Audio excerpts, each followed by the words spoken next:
Hello everyone! I am Tacet, and today I'm going to be going over the Witches and Britches event, in which the Night Hag and Giant Toad are added into the game. We're going to be going over these two teams, one of course using the new Giant Toad, and the other one using the Night Hag. So let's actually go and get a look of these new two troops. We'll start first with the Night Hag.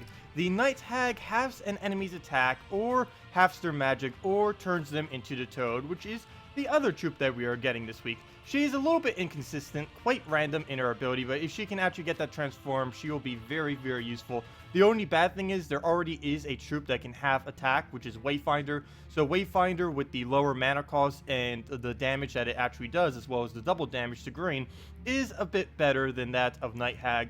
For the most part, she'll probably be a troop that you only use a little bit, and then you won't really see much of her after this week. She is, if you don't already have the trait stones for it though, good to get to upgrade something like your Queen Mab to get it fully traded.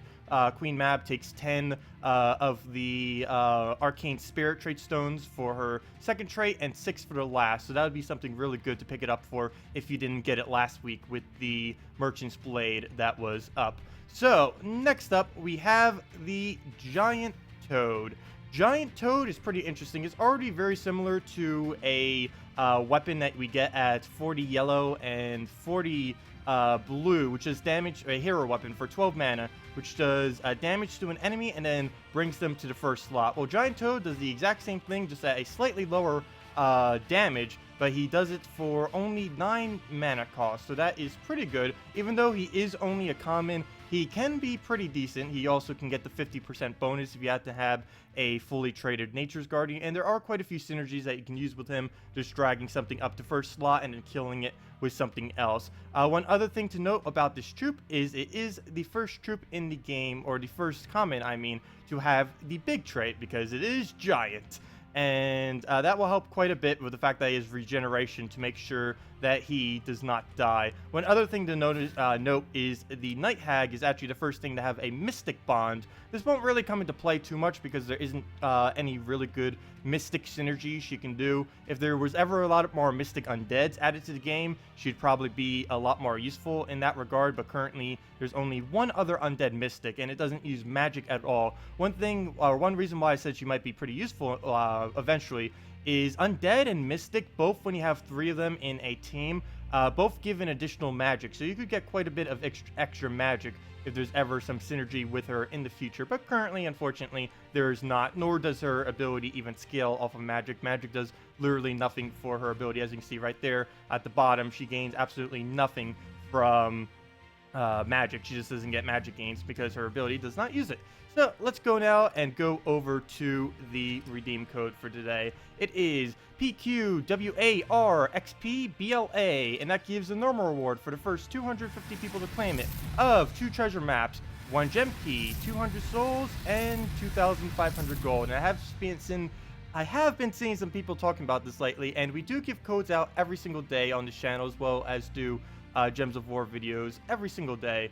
So I heard some people mentioning that in the comment section, and I figured I'd just clear that up. And anyways, we'll go over now to the 2 teams. Of course, these are the 2 teams that we are going to be doing today. And let's start with the first one. So what do we have here? The Tangled Tongue. What are mainly going to be doing with this team is we're going to be using the Green Seer Giant Spider combo to be able to get up everything on our team, and then just keep using our Toad to put them up to first slot, any of them that are entangled from the random entangle that Green Seer does, because every single time she casts, she randomly entangles an enemy.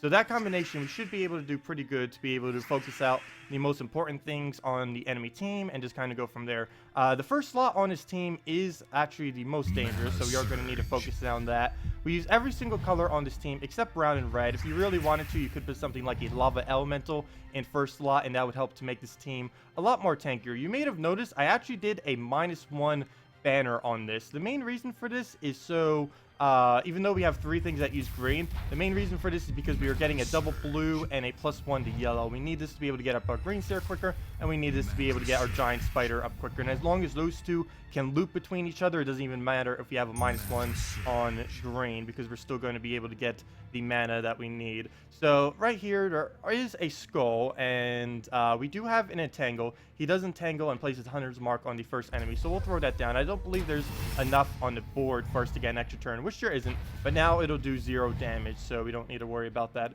at all. So right here, I'm going to go for the purple surge. Hopefully we'll get it. It's still entangled, so again, it'll just take that, and there's nothing that it can really do about it. It does get an extra turn, which means it's probably Night Coronet. The Night Coronet should set it up so we can get a green seer, though. Unfortunately, it did remove all the purple, so it might be a little hard for our giant spider to be able to do anything off of the board. So right here, we'll just remove these reds that we don't use. For the most part, we'll want to aim at reds and browns, as of course we do not use them in any way, shape, or form with this team. So right here, 19 damage. That will not be enough to actually kill it out, so I'm going to wait a turn. We're just going to go for the skull. That will definitely kill it. We're going to do like 100 something damage, because we have 2 times damage from it being entangled, plus Hunter's Mark automatically does an additional 2 times damage that it has on it, that little black marker thing. So we'll take these skulls. That'll kill that out, and we get a pretty nice extra turn, so we don't even need to forfeit our turn yet.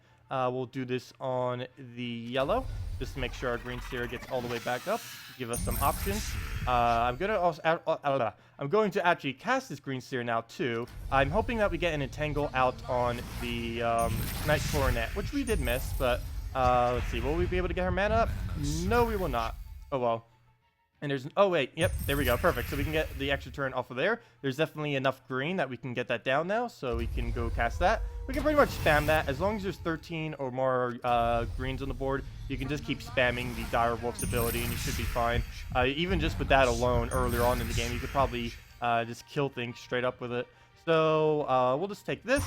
I don't know if there'll be enough greens or not after this, so I think I might just go for a standard skull right here. So we'll take that, go for that instead, and that is enough damage. So all we really need now is one more kill. Unfortunately, I didn't really get to show off the Toad in this.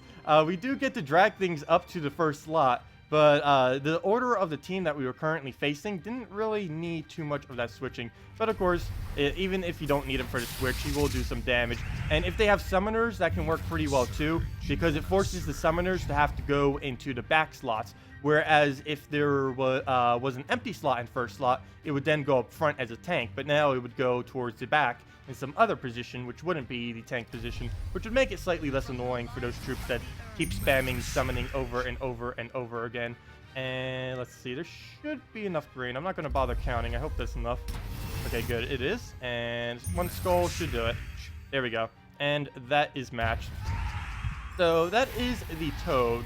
For the most part, you would be using the Toad to be able to take out something that's actually a threat from one of the bottom 3 positions. Like, let's do an example based on this team right over here.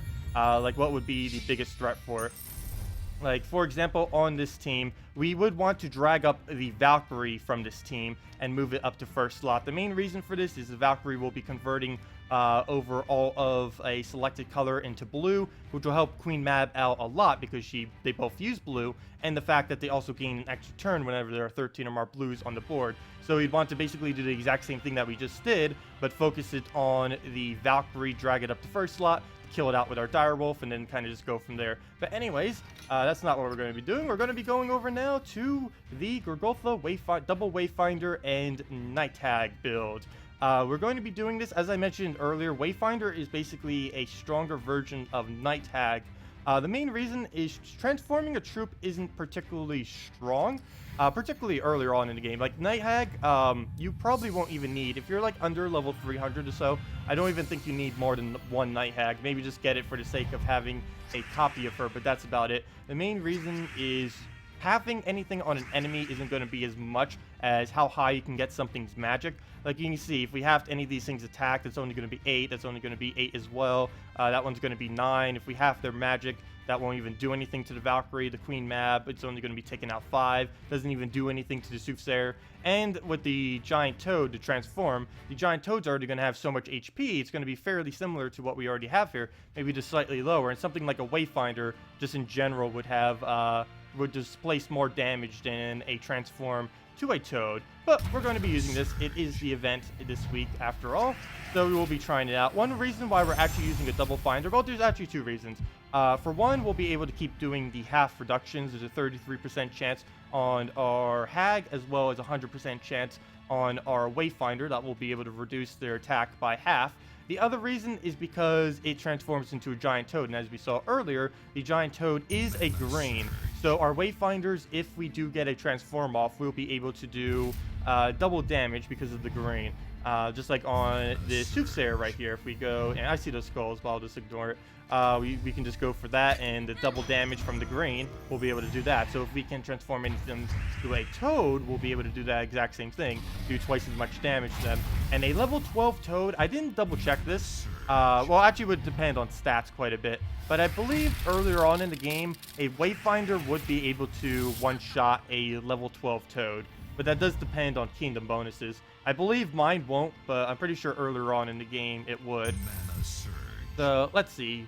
We'll go for the first Queen Mab, because it may reduce the attack. I do want to go for a transform, ideally. And we do reduce attack, that's why I did it on the first one. If we got reduced attack on any of the other ones, that would have been completely pointless.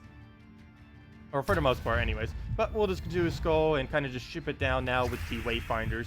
The main problem with the Night Hag as well, she doesn't have any way to do damage. She can make them into Toads and disable them slightly, but she doesn't actually have a way to do damage, so you'll always need to make sure if you use her, you'll need to have something synergized with her that can displace the damage that she lacks.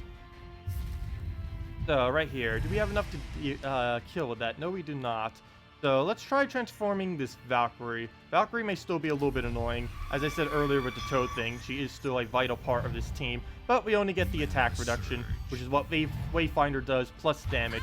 So we don't really need that. Luckily, we did get some skulls. We'll be able to use a Wayfinder on that just to reduce it down some. Then we'll probably go Gurgotha and go from there. He is going to be able to get that Valkyrie off, and there's not much I can really do about it. Also, I forgot to take the green, so now he froze us on green. But for some reason, he wasted his turn. He didn't do the Valkyrie on brown or something like that, so that's pretty beneficial to us. Now he'll do the Valkyrie. As long as he doesn't do it on green, I think we're safe. Nope, brown still works as well, so now we're frozen on half our troops. Luckily, it's on the Wayfinder twice, so we're only frozen on 2 different colors, red and green right now, despite being frozen on 2 troops. So we'll just take the skull, throw down a Wayfinder at it. We took the skulls that way instead of the other way, so we had a chance of getting a blue right there, though we did miss it. That would have probably gave us the rest of the mana that we needed for our Hag, since it likely would have Surge. But we'll just throw that at the Valkyrie, and let's see, will we actually be able to turn it into a Toad?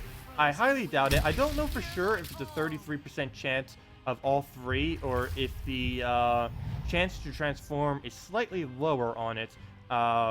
But let's see if we can actually get that transform to go on it, and then kill it out with the one-shot from the Wayfinder. Or it should be pretty close to one-shot.